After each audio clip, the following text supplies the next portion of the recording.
Достық, көңіл каналыма тіркелуді ұмытпаңыздар. Айнұр мен Раушан екінші сыныпта оқиды. Екеуі партада қатар отырады. Айнұрдың жасыл түсті екі қарындашы бар еді. Бірде Раушан құрбысына: «Маған жасыл түсті қарындашыңды бере тұршы», деді.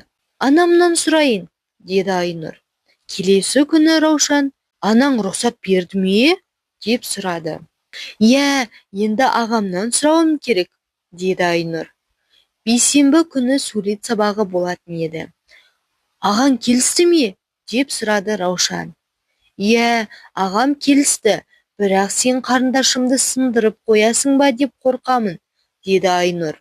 «Мен ақырын бояймын ғой, қатты басып сызба, аузыңа салып тістелеме, сосын ұштамай-ақ қой. Жасыл қарындашыңмен тек жапырақ пен шөпті ғана бояймын», деді Раушан. «Шөп дегенің көп», деді Айнұр қабағын түйіп. Раушан досына не дерін білмей бұрылып кете барды.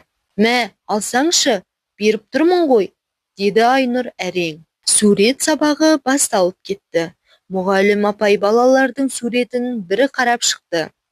«Раушан, салған суретің әдемі екен, бірақ ағаштың жапырақтарын неге көгілдір түспен боядың?» деді. «Жасыл қарындашым жоқ болды, сондықтан көкпен боядым», деп Раушан төмен қарады. «Қасыңдағы Айнұрдың қарындашын ала тұрмадың ба?» деді мұғалім. Раушан үндемеді. Гүлбаршын Әзімбаева. Айнұрдың қарындашын бергісі келмегенін қай сөзінен, қандай мінез құлқынан байқадыңдар, балалар? Айнұр қандай қыз деп ойлайсыңдар? Оның орнында болсаң, сен не істер едің?